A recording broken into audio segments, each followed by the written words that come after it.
All right, so today we're going to continue looking at solving equations, and then each day we just add one more step into the same.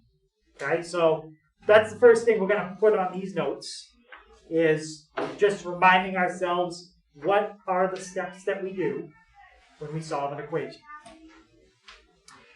So this part you don't have to write down, but the big difference we're going to use today is the distributive property.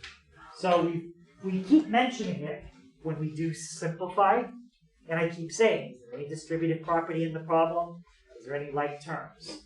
Sometimes we've had like terms, but we've never actually had to do distributive property in an equation.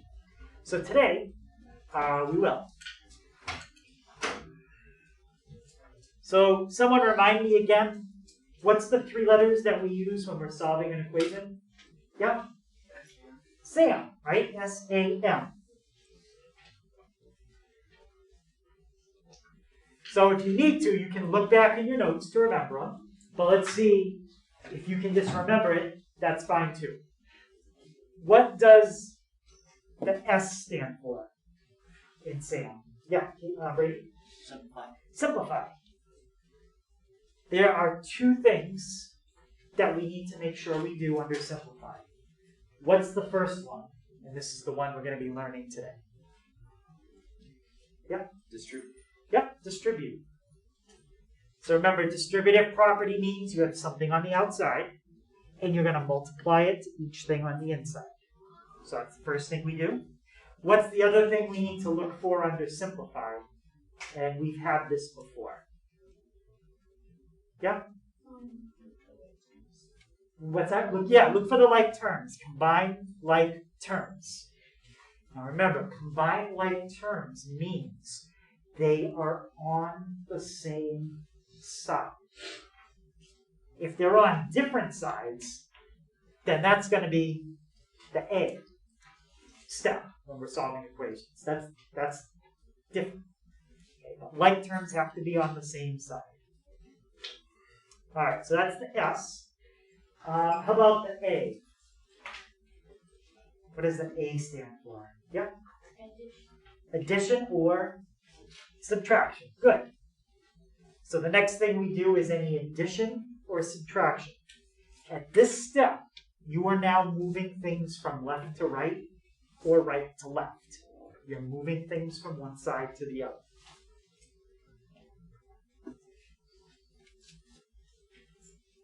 And how about the third step? What are the last two operations that we always deal with? Yeah? Multiplication or division. Yep. So we've talked about these. I think this is at least the third or fourth time we wrote these same steps. So I didn't put as much detail, but that's the general outline of the steps. Okay, as far as like what we need to do, that's it. So the rest of the class we'll do some examples. Okay, I'll do one together with you guys to start, and then give you some time to try one on your own. All right, let's look at this one. 12 equals negative, and then in parentheses, 4x minus 8. That right-hand side is very similar to one of the warm-up questions we had, where you had a negative in front of the parentheses. So when you did the warm-up, remember what we did with the negative in front of the parentheses. So distributive property means you're multiplying a number on the outside to what's on the inside. Technically, I only have a minus there.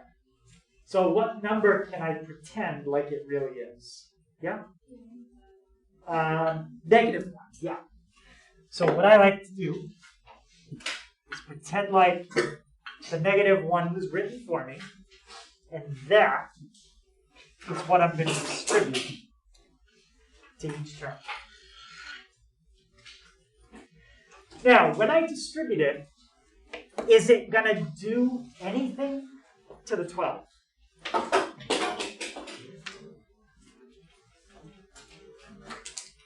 think? When you distribute it, is it going to do anything to the 12? Mia, what do you think? No. The 12 is on the other side. So for now, just copy it down. Now let's do what's on the right. Emily, can you tell me the first two things I'm going to multiply together?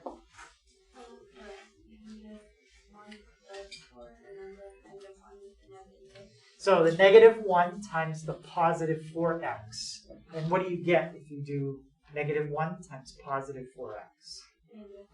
Negative 4x. Yep. Good. Okay, next one. Micah, what's the next two things I'm going to multiply together? Multiply the 4 by Say it again. divide each time by negative 4. So we're still doing the distributive problem. We haven't finished the first step yet. We still have more we have to put here. Negative 8 times negative 4. Yeah, the negative 1 times the negative 8, exactly. And when you multiply a negative times a negative, what do you get? Positive. So in this case, it's going to be a positive 8. Good. Positive 8. Okay, so under simplify, we did distributive property. Michael, what's the next thing I check for under simplify? Michael, sorry. Yeah. Oh, what? What's the next thing I check for under simplify? When I subtract 8 from 12 on both sides. So one more thing I need to check just in case it's in the problem. Even if it's not, I should always check to see if it's there. Do you remember the other thing we wrote down under simplify? Look at your notes. What did we write down right after distributive property? It's on the second line. Combine like terms, right? It's the second line in number 1. Combine like terms. Do I have any like terms in this problem? No, I don't have any like terms. Okay, the like terms have to be on the same side. So now we can go to the second step in SAM, which is the A step. All right, so Annika, is there any adding or subtracting that I can do here? Yep, good. We're going to subtract the 8 from both sides. And when I do that, Cadence, what's 12 minus 8? So 4 equals. And Sean, what do I have on the right side? Negative 4x. Negative 4x. What about the plus 8 minus 8? It cancels out. That's gone, yeah. So now all we have is negative 4x. 4 equals negative 4x. So we've got the A step. And the last step is any multiplying or dividing. So Dorian, is there anything I need to multiply or divide? Yes. Okay, which one are we going to do? Are we going to multiply on each side or are we going to divide on each side? Divide on each side. Yes, I agree. We're going to divide on both sides. And Maya, what am I going to divide both sides by? 4. 4. Good. Well, you're close. Negative 4? Negative 4. So we're going to divide both sides by negative 4. Finnegan, what's 4 divided by negative 4?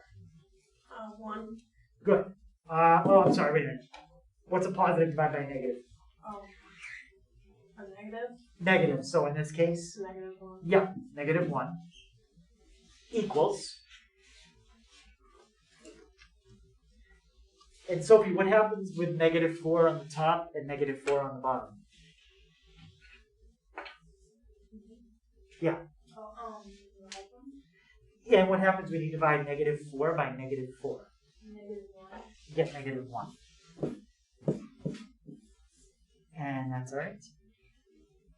Okay, so we get -1 equals x. Now, could you write it this way? Yeah, that's the same thing. Okay, whether you write it the way that's on the left or the way that's on the right, you get the same thing.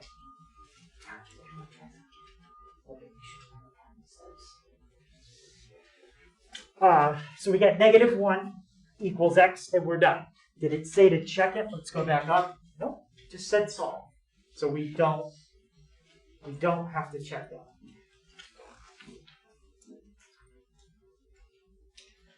Okay, does anyone have any questions on any of those steps?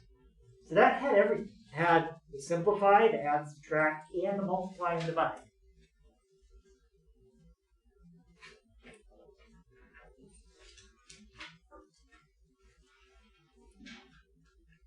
Alright, so that was example 1. I'm going to give you guys a minute to try this one. I'm not sure if you can't read it. It says 8 times 4 plus 3k minus 7 equals 97.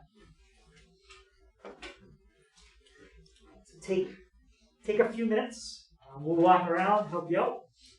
If you have questions, just call one of us over and try to give you a hint. Look at it.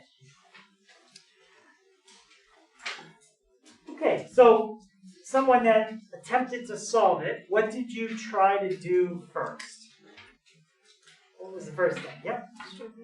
Yes, the first thing we need to do here is distributive property. You might have some adding and subtracting or multiplying and dividing later, or even combining like terms. But all that stuff comes later. Do the distributive first. Alex, what am I distributing here? 8. 8. And we're going to multiply it to the 4 and the 3k. Everything else in this step is going to stay the same. The -7 is going to be unchanged, and so is the 97. So I'm going to copy down those two things, because they don't change. Anaya, what's 8 times 4? 32. Good. And Caleb, what's 8 times positive 3k? That would be positive 24. Like that? No, K. K. Good. All right, so that's the distributive property. How about, Abby, do I have any like terms? No. Well, look at the left-hand side.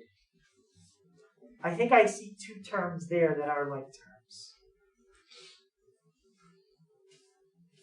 Oh, 32 and then -7. Yep, the 32 can be combined with the -7.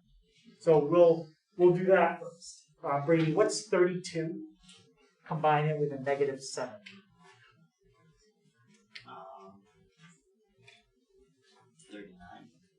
If you combine 32 with positive 7, it would be 39. That's going to be 25. Good. So 25. And then everything else in this step stays the same. 24k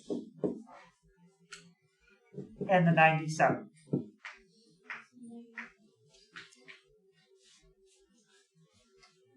All right, so now we're down to 2 steps left. Yeah? Yes. We've done the simplify, so adding and subtracting is done.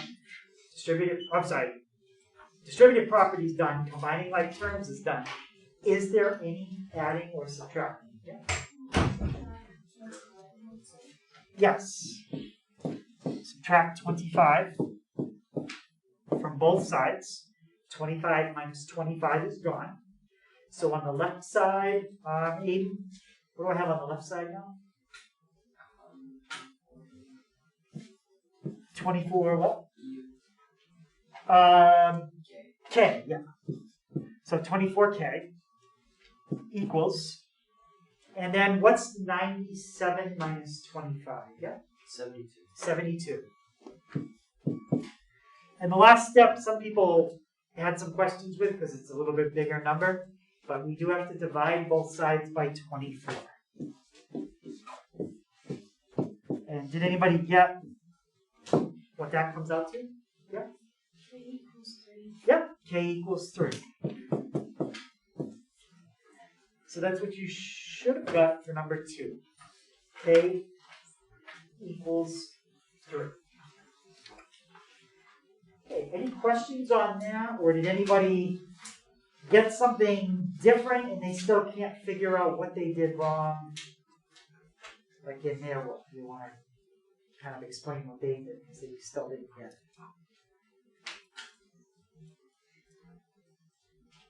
Okay. So, single set of parentheses on the left side, single set of parentheses on the right side. Now, let's look at an equation that has parentheses, 2 sets. Okay, so instead of just 1, this one will have 2. They're both on the same side, but there's 2 sets.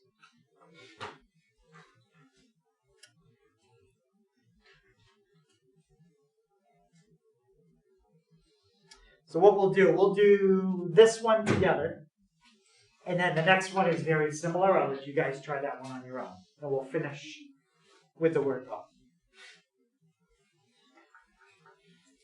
Okay, so this time we're going to have to do distributive property twice. Can anybody tell me, for the first set of parentheses, what number am I distributing? Yeah? Right, we've seen this come up a few times now. It's like we're going to be distributing a negative 1. Just like that. So that is what gets distributed. How about the second set?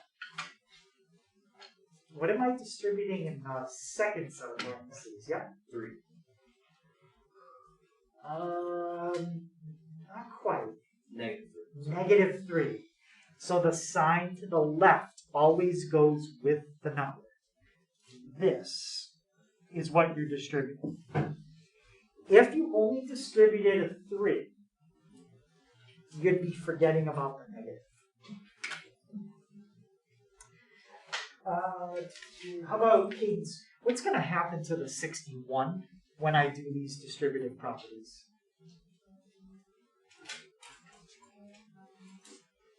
Sure, anyone think they know what's going to happen to the 61? No. No. The 61 is going to stay right where it is. All right, so now let's do our distributive property and see what happens. How about Caleb? What's negative 1 times 7p? Negative 7p. Good. It's the first one. And Anaya, what's negative 1 times positive 3? Negative 3. Okay, good. First one is done. Okay, the second one. Annika, what's negative 3 times p?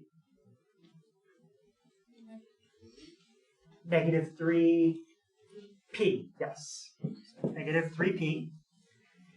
And the last one, negative 3 times positive 2. Yes. Negative 6. Good, negative 6. All right, so distributive property is done. We had to do it twice. What would come next? Even if we don't have it, we should always check for this, but I think we do have it in this one. Right, combine like terms. How about Emily? Do you see 2 terms on the left that I can combine?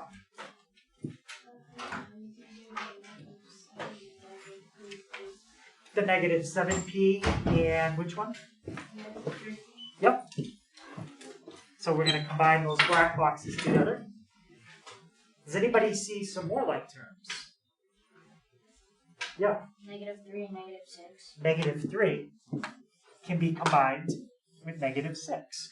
So all of this is under the simplify step. We haven't done any moving stuff from side to side yet. All right, so I'll do this part. Negative 7p and negative 3p. Give gives me negative 10p. Mia, how about negative 3 combined with negative 6? That's going to be a negative 9. Good. Now we're finally down to the type of equation where we can do the adding and subtracting. How about, Micah, do you see something I can add or subtract from both sides? Add 9 to the side. Good. Add 9. Add 9. Negative 9 and positive 9 cancels out. And I'm left with negative 10p equals 61 plus 9. Yep. Good. 70.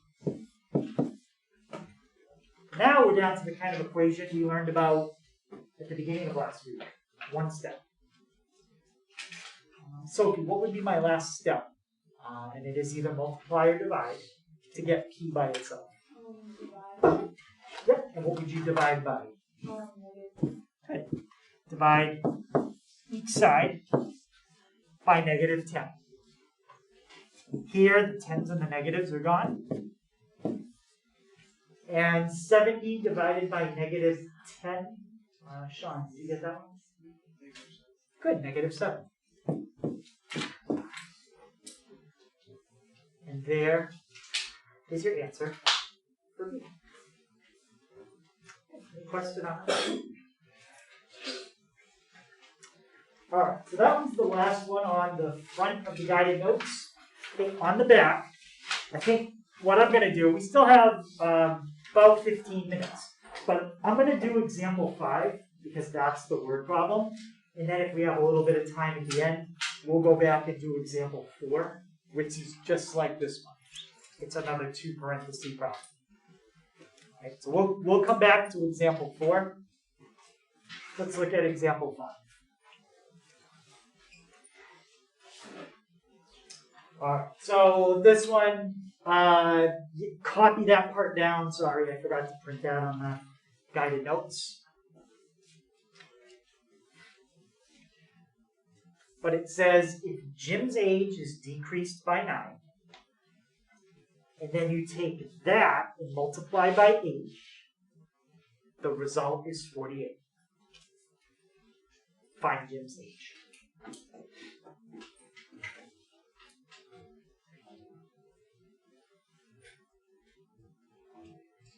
This is actually going to be a simpler equation to solve than the last one we did. But the harder part is you have to figure out the equation yourself. I'll give people a second to copy that down.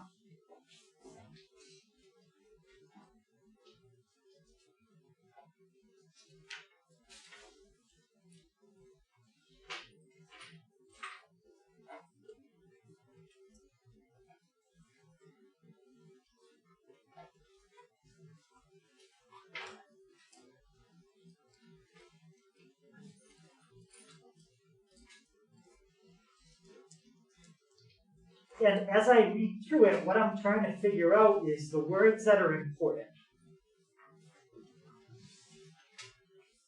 As you start reading this problem, what do you think the very first thing that you come across, the first thing that you read that's important is? Yeah? Even before that. Age. Jim's age, yeah. That's what we don't know. Whatever the thing you don't know is, you need a variable to represent it. So how are we going to represent Jim's age? You can use any variable you want, but it's better to use one that makes sense. Yeah? Okay, A for age. Yeah, I think that's a good one. Was anyone thinking anything else? Yeah? X. Okay, we could use X. X doesn't really have, that's pretty generic. Doesn't have any meaning specifically to the problem, but you could use X, yeah? J. Yeah, I would say J for Jim. So J or A, either one of those makes sense here. I'll do A, because that's what somebody suggested first. So Jim's age. And then Natalie said the word decreased was important. What operation in math is decrease? Yep. Subtraction. So we're going to take the age and we're going to decrease it by, how much does it say we're going to decrease it by? Yeah? By 9. Then it says that, and I'm going to add like a word in here. I don't know if that helps you or not, but you're going to take that entire difference. You're going to take this entire thing. So we want to do that first. And then it says to multiply it by what? Yeah? By 8. It doesn't say to multiply his age by 8 or multiply 9 by 8. It says to take the difference and multiply by 8.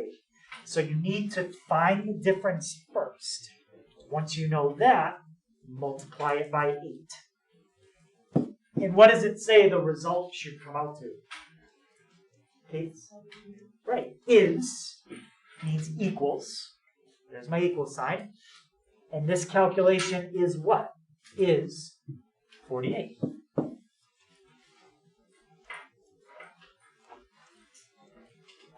So his age decreased by 9. Multiply that by 8. And that's the result, 48. Okay. So how about Michael? What's my first step here? So your first step is you want to combine the 8 with the A and the negative 9. And when you say combine, what operation are you going to be doing? Well, Multiplication, right? We're going to distribute. So we'll distribute that up. Alex, what's 8 times A? 8A. Yep. Can't really do anything with that.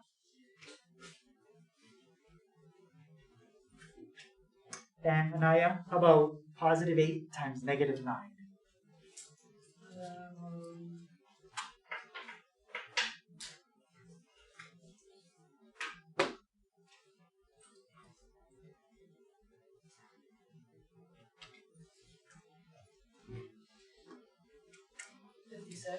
Well, let's start. What's positive times negative? Start with. Yeah, so it's definitely going to be a negative. And anyone help her out with that part? What's 8 times 9? Yep. Equal. So we can always double check it, but 9 times 9 No, is 8. sorry. Negative 72. Yeah, 8 times 9, just check it, is 72. And it's negative. Equals 48. Okay. Caleb, do I have any like terms on the same side? No. No. Since I don't have any like terms, we're done with the simplify step. Abby, what comes after simplify? Adding and subtracting. Adding and subtracting. Okay, Brady, do you see any adding or subtracting that we need to do? Adding the 72 Yep, and where do you want to add it? to the 48. And?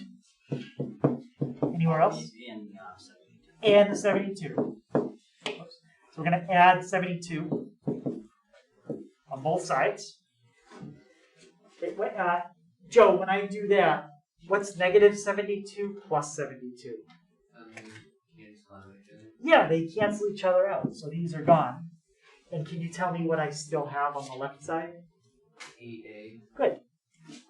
8A equals, now the right side, 48 plus 72. We can always use our calculator, but anyone think 120. Yep, that's 120. So now, does that mean Joe is 120 or Jim is 120 years old? No, we don't know his age yet. This is 8 times his age. So what are we going to do on both sides to get just his age? Yep. Right. I'm going to divide by 8. Divide by 8. And for that one, we'll use our calculator.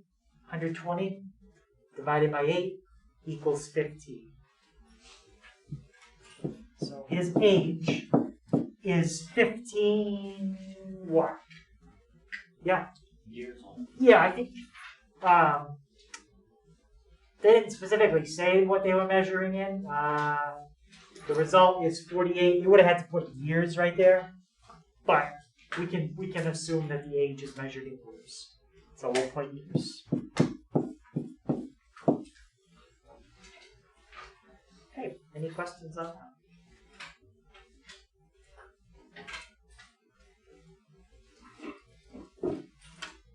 All right, so reminder of where tonight's homework is. We want to go to guided notes. It's 1.2 part 2, 1.3 part 2. So tonight's homework is lesson 5.